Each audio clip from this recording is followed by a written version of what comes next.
Good morning mga katadtad. Andito na naman inyong katadtad, ang inyong Kuya Dudoy. Ang ibabahagi ko na naman sa inyo mga katadtad ay kung paano natin ihanda ang ating paninda sa araw na ito. Araw ng Miyerkules mga katadtad.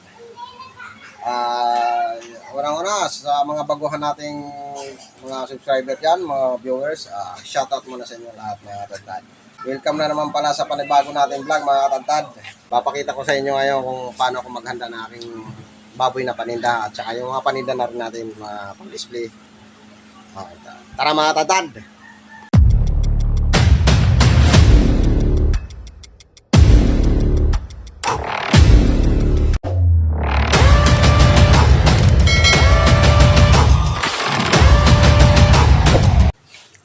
Ayan mga katadtad, nag-uumpisa na naman ang araw natin. Isang mapagpalang umaga na naman uli sa ating mga katadtad. Yun po ay araw ng Miyerkules. Naghahanda tayo ng ating paninda.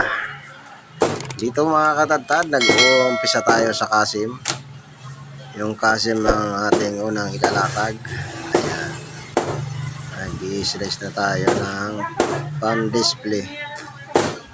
Ayan mga katadtad. Bali pala hindi tayo naggawa para ngayon ng special limpo or limpo-limpuhan. Gawa ng medyo may katabaan yung baboy natin mga katadtad. Ayan mga katadtad. Kasi mga katadtad, kung gagawin natin yan ng special limpo or limpo-limpuhan ay siguradong mamumuti mga katadtad kasi medyo may katabaan. Kaya ganito na lang yung ginawa natin mga katadtad. Dinisplay na lang natin ng slice yan. Ganyan ang slice mga katadtad para yung mga customer natin ay nakakapili. Ayan. Ganyan lang mga katadtad.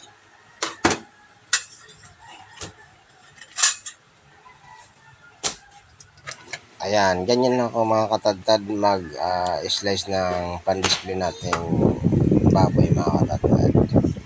Ayan. Ganyan ang ginagawa ko mga katadtad.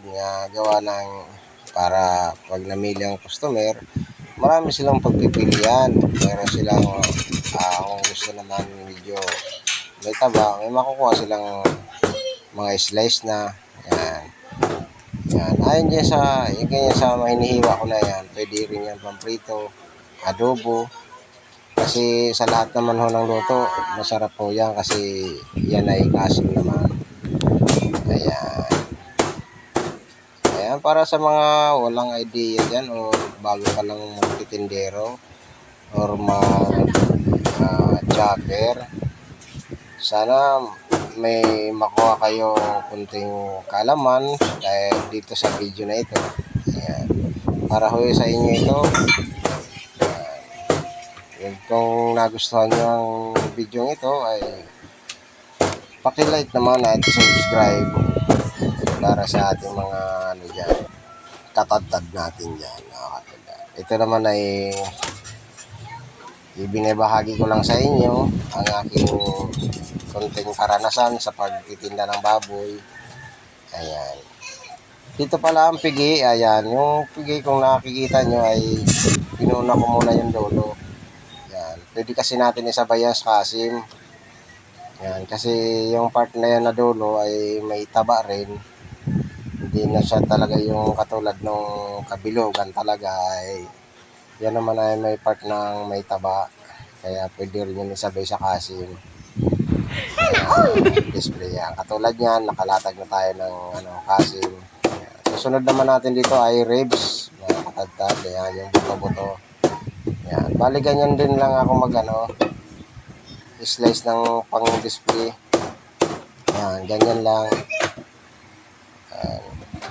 Kasi pag gusto naman ng customer, ipapaputol naman nila yan pag gusto nila ng ilang slice lang dyan ang gusto nila. Pwede naman. Yan. Yan pala ibalakang na tinatagtad ko. Ang mga katagtad, nakikita nyo yung niya, banda buntot. Minimis talaga naman natin na maayos yan para kakita-kita naman sa ating mga masusugid na customer. Ayan.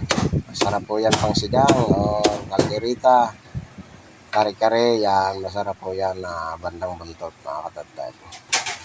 Ayan, para sa mga baguhan dyan mga watcher, ay dito na nakapag-display na tayo ng buto at casing. Susunod naman natin dyan ang ulo. Babalatan natin yung ulo mga katagtad. Bali itong ulo, yung bungo nito ay order na sa atin yan. Dalawang order natin ngayon. Araw na ito. Papasalamat tayo dyan sa ating kasuki na nag-order ng ulo, bungo. Ay mga katagtad, babalatan na natin yan. Ayan. Ganyan lang ako magbalat ng ano pala mga katagtad, yung ulo. Ayan. Marami namang ano, style ang pagbabalot ng ulo mga katagtad. Ayan. Maraming makikita nyo sa mga ibang ano. Ayan. Medyo may pasa pala dito ng ating ulo mga katagtad. Kinuha natin yung namuong dugo. Tinanggal natin yan mga katagtad. Ayan. Ganito ang style ko ng pagbalat ng ulo. Marami namang style ang pagbalat ng ulo mga katagtad. Pero sa akin, dito ito ang nakasanayan ko talaga magbabalat ng ulo. Kaya ito ang pinapakita ko sa inyo mga katagtad. Ayan. Ayan, balatan na natin ang ulo na natanggalan natin ang maskara mga katagtad. Ayan. Ayan, mga shoutout pala sa mga kasuki natin yan. Ayan, biglang may namili na sa atin mga kasuki. Ayan, mga katagtad. Ayan, namimili sila dyan mga katagtad. Ayan. Salamat sa mga suki natin. Ayan, mga namimili na. Ayan, ara. Ayan ang mga masusugid nating suki. Kung makikita nyo mga katagtad, kanina, gagaya ng sinabi ko na maganda yung mga ganyang slicean kasi marami silang pagpipilian mga katagtad. Ayan, tulad yan ang iniwa ko. Ayan ay kabilugan ng casing kung makapansin nyo. Hindi gaano mataba pero may taba rin mga katagtad. Ayan, gusto niya adobo. Pero ang luto niya dyan mga katagtad ay humba. Pero pinalitan lang siya sa akin katulad ng adobo katlang. Ayan mga katagtad. Ayan, ganyan lang ang slice ng adobo kat mga katagtad.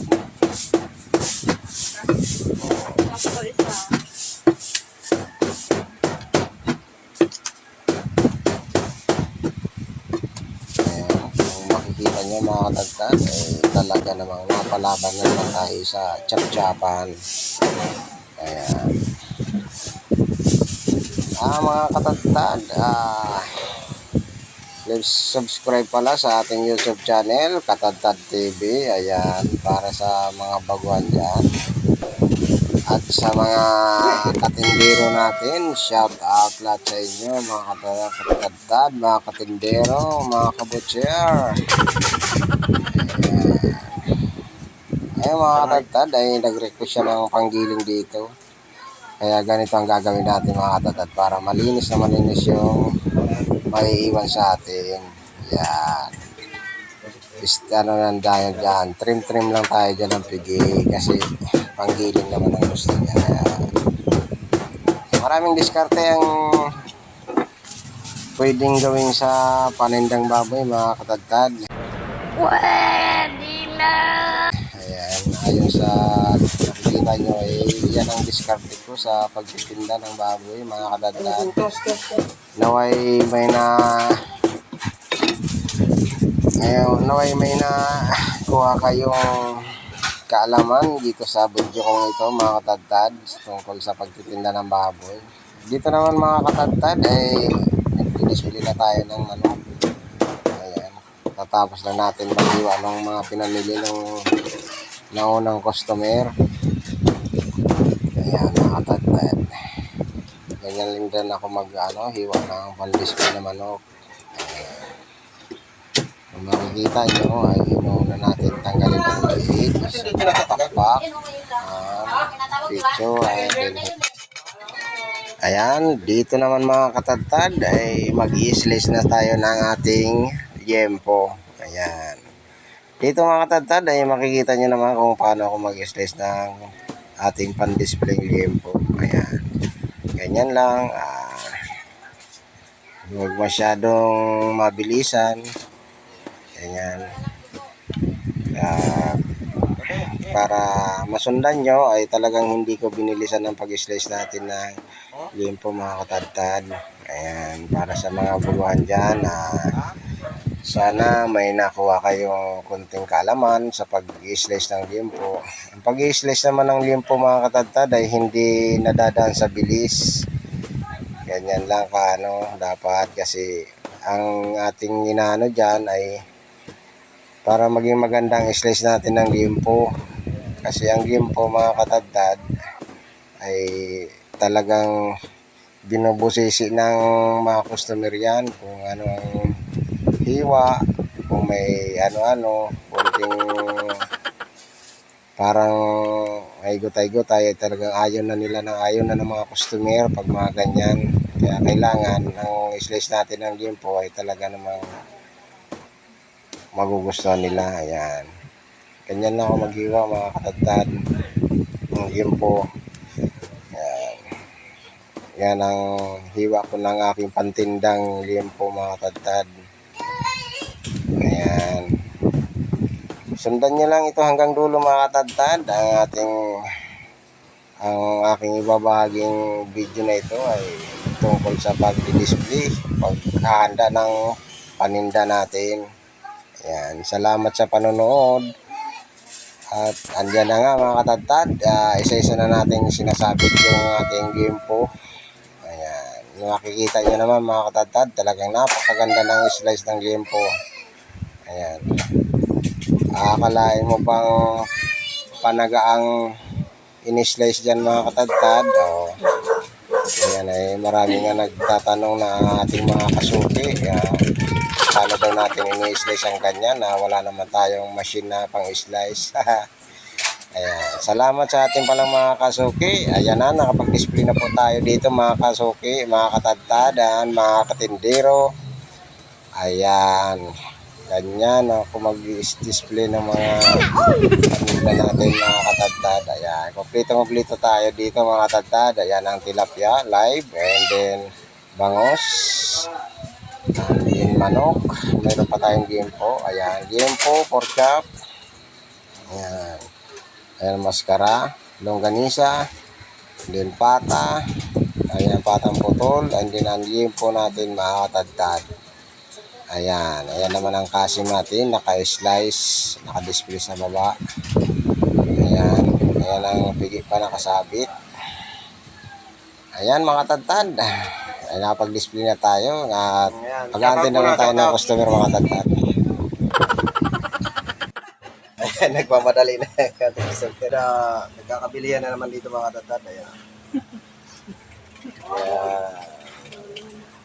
Pasensya na pala kayo sa aking boses. Medyo kagagaling-galing ko lang talaga sa sa pangkaso mga katadtad. Paano masabi? Shoutout na lang sa inyo lahat mga katadtad. Umayos ka. Magkano patatas kaya? Ha? Ano daw patatas? 50, kapano? Sige. Pang-adobo din maliit. Kaya mga katadtad, nag-iwa tayo ngayon ng adobo. Puro adobo ngayon ang ulam ng tao. Kasing kapal-kapal ng ano. Kapal-kapal daw. Tanggalin mo yung kulay. May ano daw, yung tatagpar ko, tatanggalin. Hindi na tumigil sardines. Bagong katalinga to. Una sa Nasama pa yung isang ulam. Hindi ano lang yan, napitik. Kulang na yan. Okay mga katadtad, busy tayo mga katadtad. Yan. Mga katadtad, pagkalipas na mga ilang oras sa pagtitinda natin, ay oras na alas 8, wala lang ang paninda natin, baboy. Meron pa tayo sa buong pork chop. Yan. Ang pork chop na gawin. Ay mga katagtad, nagpapasalamat na naman tayo sa ating mga kasuki. Shoutout na lang sa inyo natin. Hanggang dito na lang muna ang ating video.